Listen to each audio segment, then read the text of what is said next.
What is up, everybody? This is Gator.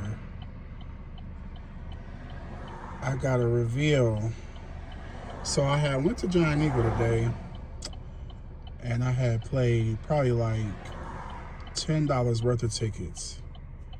I'm not even kidding. $10 worth of tickets.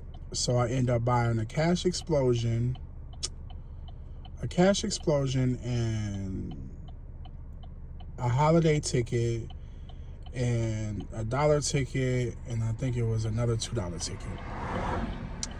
So I waited to scratch the cash explosion, which is the $2 ticket, and long and behold,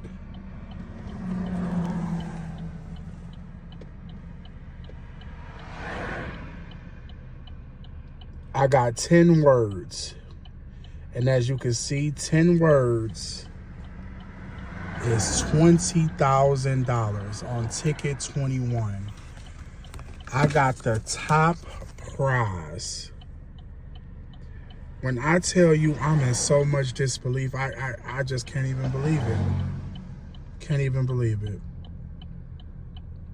Thank you, God.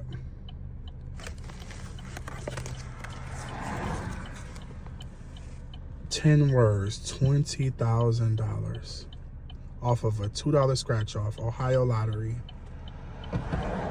Wow. If you like this video, please like and subscribe and share. Thank you. Until the next video. Peace.